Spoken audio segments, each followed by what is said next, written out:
Canadian farms, which have emissions below 50 kilotons. The impact of the industrial carbon tax on the price of food in Canada, according to the Climate Institute, is about zero. The Honourable Leader of the Opposition. Mr. Speaker, Canada needs a pipeline to the Pacific to sell $30 billion of our energy overseas, outside of the U.S. market, making us more independent, self-reliant, our dollar, and therefore Canadians' purchasing power stronger. The Prime Minister always opposed the pipeline, which his party killed, but last week he flip-flopped and promised while he was in Alberta in a deal that he would build such a pipeline. So I took the very wording right out of that deal and put it into a motion before the House of Commons. He experienced a massive rebellion in his own caucus, but if he's going to vote against his own words, how can Canadians ever believe his words? The Right Honourable Prime Minister.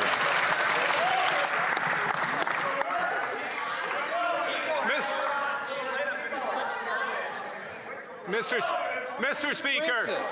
Speaker, as the Canadian national cricket team knows, you've got to play the whole T20. That's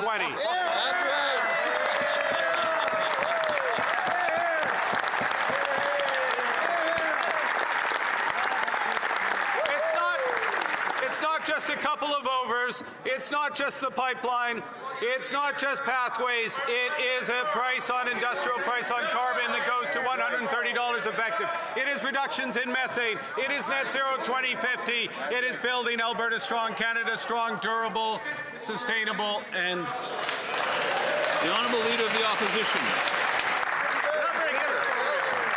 I took the wording for the motion right out of his deal. And if he votes against the motion, he's voting against a pipeline to the Pacific. He's voting against overriding the discriminatory and anti-Canadian ban on shipping our energy abroad. He's voting against consultation with the First Nations people and the British Columbia government, and he's even voting against his own beloved carbon capture and storage, all of which I took word for word right out of his own deal.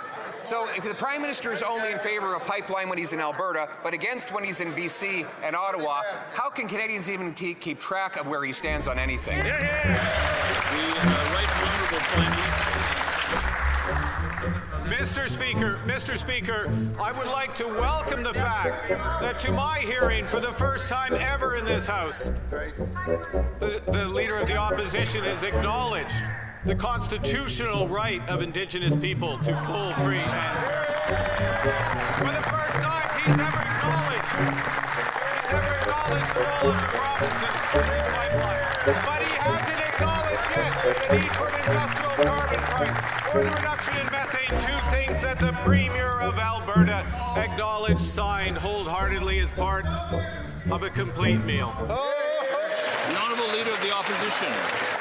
Mr. Speaker, not only do we acknowledge the obligation to consult with our First Peoples, we put that right in the motion. It's right there. It's right there, Mark. It is. We put it right there so that he could vote for the words that he put in the agreement. But let's be honest, he never planned to honour the agreement. He whispered quietly to the Keep It in the Ground Liberal caucus, don't worry, there will never be a pipeline. We'll delay it until after the election, and then, God forbid, if we win, he says he would kill it altogether. Why can't he say one thing to all Canadians and champion the pipeline with us today? The Right Honourable Prime Minister. Mr. Speaker, the MOU between the Government of Canada and the Province of Alberta is about a pipeline. It is about carbon capture and storage. It is about interties with the clean electricity grid of British Columbia. It's about artificial intelligence data centers. It is about an industrial carbon price that works. It is about methane regulations that get methane down 75% so that we can have the lowest emission, low risk, lowest cost oil in the world and build this country. The Leader of the Opposition. We put the interties proposal right in the motion, right out of his deal.